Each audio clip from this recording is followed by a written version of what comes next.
हम मास्टर की का अध्ययन कर रहे हैं। अपने मूल उद्देश्य पर आने से पहले हम 6 ढाला की पहली डाल के 17वें छंद को पढ़ते हैं, जिसमें बतलाया है कि वैमानिक देव बनने के बाद भी मेरे को किस तरह से दुख पहुंचा और मैंने स्थावर जीव के शरीर को धारण किया। जो विमानवासी हूँ थाए, सम्यक दर्शन बिन दुख पाए। तहते चै थावर तन धरे, यो परिवर्तन पूरे करे। पंडित श्री दौलत राम जी कहते हैं कि यह जीव वैमानिक देवों में भी उत्पन्न हुआ, किंतु वहाँ इसने सम्यक दर्शन के बिना दुख उठाए और वहाँ से भी मरकर पृथ्वी कायिक आदि स्थावरों के शरीर को धारण किया और पुनः तिर्यंच गति में जा गिरा। इस प्रकार यह जीव अनादिकाल से संसार में भटक रहा है और पंच प्रावर्तन कर रहा है। इसमें सम्यक दर्शन की महत्ता को बतलाया है कि सम्यक दर्शन से ही पंच प्रावर्तन रूप संसार समाप्त होता है, अन्य किसी कारण से नहीं। ऐसा इस छंद में बतलाया गया है। अब हम मास्टर की का अध्ययन करते हैं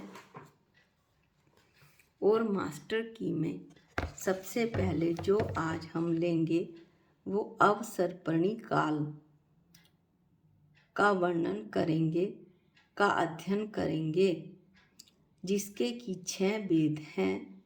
सुषमा सुषमा, सुषमा सुषमा दुष्मा, दुष्मा सुषमा, दुष्मा और दुष्मा दुष्मा। एक एक करके हम इनका अध्ययन करते हैं। अवसर्पणी काल, जिस काल में जीवों, मनुष्य और त्रियंच की आयु, बल, ऊंचाई, सुख, संपदा आदि घटती जाती है, वह अवसर्पणी काल कहलाता है। इसकी अवधि 10 कोड़ा कोड़ी सागर होती है। अवसर्पणी काल के 6 वेद हैं। कर्म से इनका वर्णन करते हैं।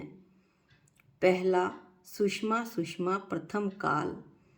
इस काल में सुख ही सुख होता है। इस काल में उत्तम भोग भूमि की व्यवस्था होती है। इस काल में भूमि धूल कंटक आदि से रहित होती है। विकल त्रय जीवों की उत्पत्ति नहीं होती। बैर रखने वाले जीव भी नहीं होते। आपस में द्वेष लड़ाई करने वाले जीव नहीं होते। दुराचारी और व्यसनी जीव भी नहीं होते हैं। यहाँ दिन रात का भी भेद नहीं होता। इस काल में जो मनुष्य उत्पन्न होते हैं, उनकी ऊंचाई 3 कोस 6000 धनुष के बराबर होती है और आयु 3 पल्ले होती है। इनके शरीर मल मूत्र व पसीने से रहित होते हैं। जन्म के 21 दिन में ही ये यौवन को प्राप्त हो जाते हैं और ये युगल रूप में जन्म लेते हैं, अर्थात बालक बालिका का जन्म होता है। संतान का जन्म होते ही माता पिता का मरण हो जाता है। मरण के समय पुरुष को छींक और महिला को जम्भाई आती है तथा शरीर कपूर के समान उड़ जाता है।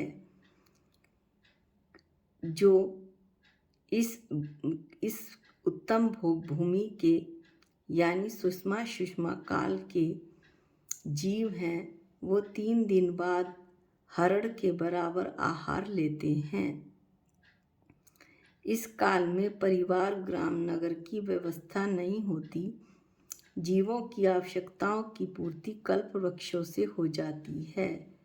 ये जीव अत्यंत सुखी होते हैं। ये खेती आदि कोई कार्य नहीं करते, अपितु भोग ही करते हैं। इस वजह से इस काल को भोग भूमि का काल भी कहा जाता है। दूसरा अवसर्पणी का काल है सुषमा काल। इस काल में सुख रहता है। मनुष्यों की ऊंचाई 2 कोस और आयु 2 पल्ले होती है। इसमें मध्यम भोग भूमि की व्यवस्था रहती है। शिशु जन्म लेने के 35 दिन में ही यौवन को प्राप्त हो जाता है। 2 दिन में एक बार बहेड़े के बराबर आहार लेता है। इस काल का जो प्रमाण है वो 3 कोड़ा कोड़ी सागर होते हैं। शेष बातें प्रथम काल के समान ही रहती हैं। तीसरा भेद है सुषमा दुष्मा। अवसर्पणी काल का तीसरा भेद है सुषमा दुष्मा। इस काल में अधिक सुख और अल्प दुख होता है और जघन्य भोग भूमि की व्यवस्था रहती है। जो हमने सुषमा काल पढ़ा था उसमें उत्तम भोग भूमि थी। सुषमा काल में मध्यम भोग भूमि और सुषमा दुष्मा काल में जघन्य भोग भूमि होती है। मनुष्य की ऊंचाई 1 कोस और आयु 1 पल्ले होती है। शिशु जन्म के 49 दिन पश्चात यौवन को प्राप्त होता है। 1 दिन के बाद दूसरे दिन आंवले के बराबर आहार लेते हैं। इस काल की अवधि 2 कोड़ा कोड़ी सागर होती है। जीवों की ऊंचाई, आयु, बल आदि उत्तरोत्तर घटता जाता है। शेष बातें प्रथम काल की भांति ही रहती हैं। अब है चतुर्थ काल दुष्मा सुषमा। इस काल में दुख अधिक होता है और सुख कम होता है। इस काल में कर्म भूमि की व्यवस्था रहती है। मनुष्य 6 कर्मों यानी असी कृषि, विद्या, वाणिज्य और शिल्प से अपनी आवश्यकताओं की पूर्ति करते हैं। मनुष्यों की अधिकतम आयु 1 कोटि पूर्व और ऊंचाई 525 धनुष होती है। इस काल की अवधि 42,000 वर्ष कम 1 कोड़ा कोड़ी सागर होती है। इस काल में 63 शलाका पुरुष यानी 24 तीर्थंकर, 12 चक्रवर्ती, 9 बलभद्र, 9 नारायण और 9 प्रतिनारायण जन्म लेते हैं। अब 5वां काल है दुष्मा काल। यह काल दुख वाला होता है। इसमें कर्म भूमि की व्यवस्था रहती है।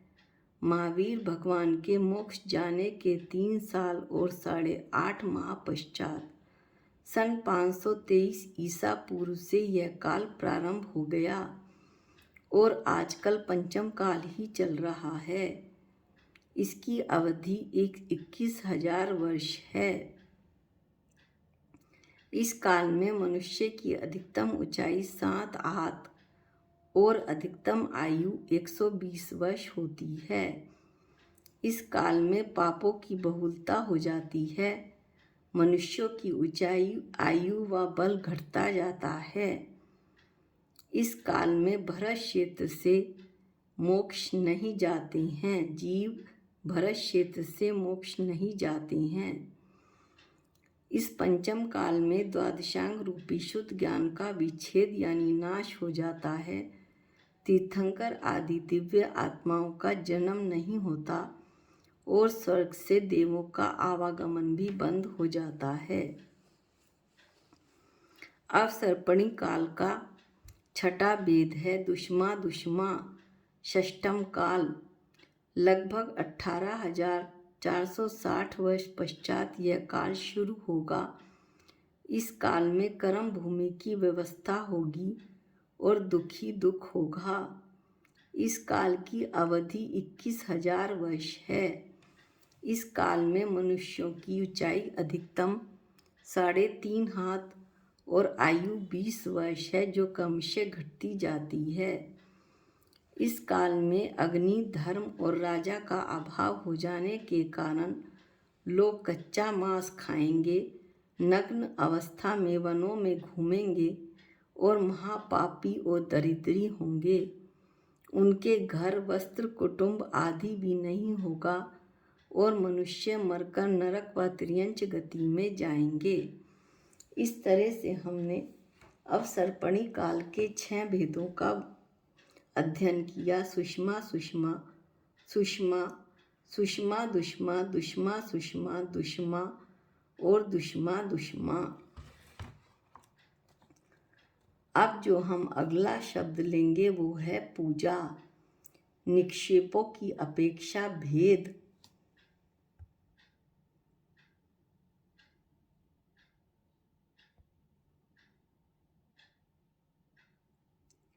निक्षेपों की अपेक्षा भेद है नाम, स्थापना, द्रव्य, क्षेत्र, काल और भाव। अब हम इनको पढ़ते हैं।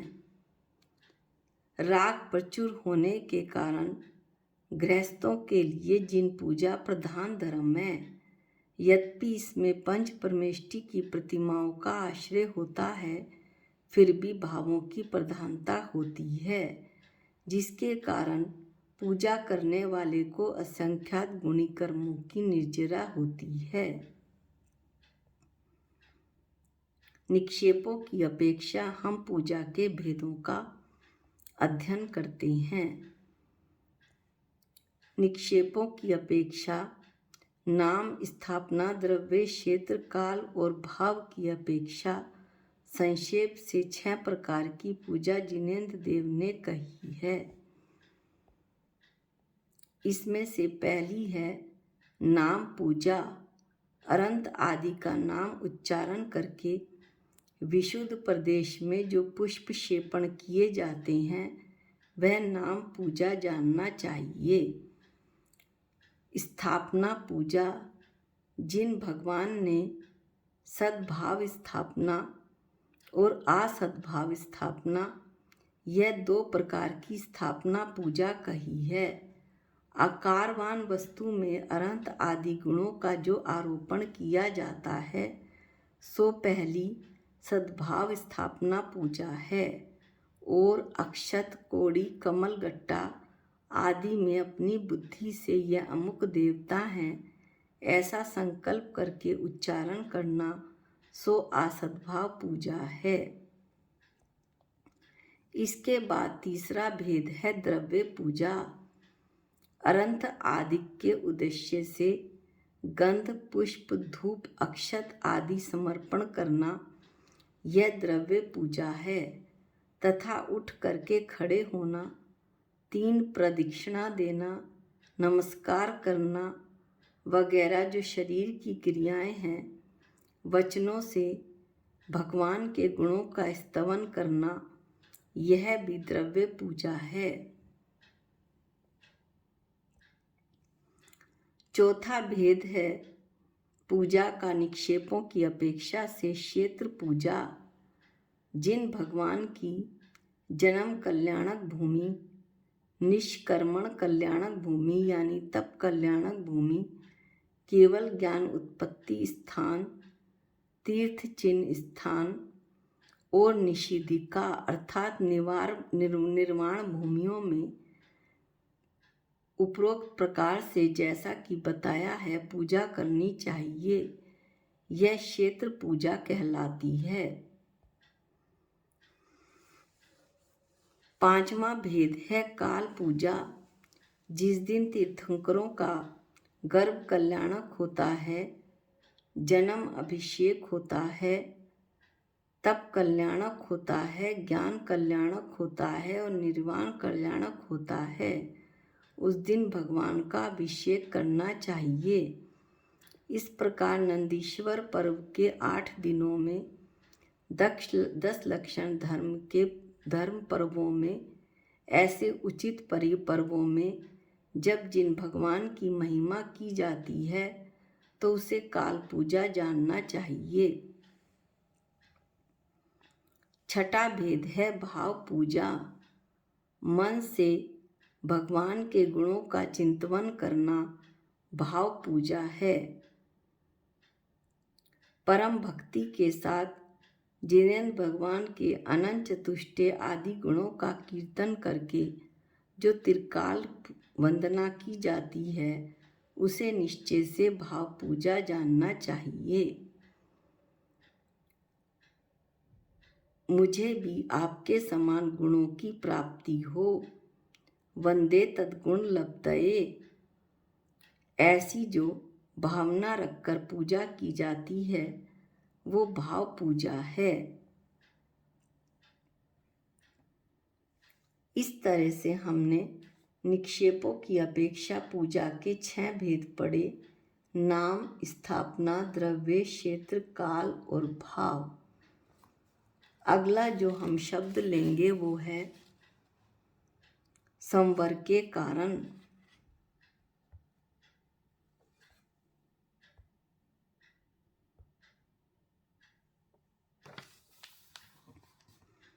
आश्रव को रोकना ही संवर है, अर्थात कर्मों के नए कर्मों के आने को रोकने को संवर कहते हैं। यह 2 प्रकार का है, भाव संवर और द्रव्य संवर। आत्मा का जो परिणाम कर्म के आश्रव को रोकने में कारण होता है, यानी कर्म के आने को रोकने में कारण होता है, उसको भाव संवर कहते हैं। और इस भाव संवर से जो नए कर्म पुद्गल आने वाले थे उनका ग्रहण नहीं होता, ग्रहण का विच्छेद हो जाता है, वो द्रव्य संवर है। 5 व्रत, 5 समिति, 3 गुप्ती, 10 धर्म, 12 अनुप्रेक्षा, 22 परिचय जय तथा अनेक प्रकार का चारित्र, इस तरह ये सब हैं वो संवर के कारण हैं। यानी कि संवर के कारण गुप्ती, समिति, धर्म, अनुप्रेक्षा, परिचय, जय और चारित्र हैं। गुप्ती में 3 गुप्ती, समिति में 5 समिति, धर्म में 10 धर्म, अनुप्रेक्षा में 12 भावना और परिचय जय में 22 परिचय जय और चारित्र यानी अनेक प्रकार का चारित्र, ये संवर के कारण जानने चाहिए। इस तरह से आज हमने कुछ शब्दों का वर्णन किया। आज के वीडियो में इतना ही। आगे के वीडियो में हम कुछ अन्य शब्दों का वर्णन लेंगे। निज निधि निज में बताई ये अनंत उपकार है, इसके लिए जिन वाणी माँ को वंदनानंत बार है, वंदनानंत बार है। सबको जय जिनेंद्र।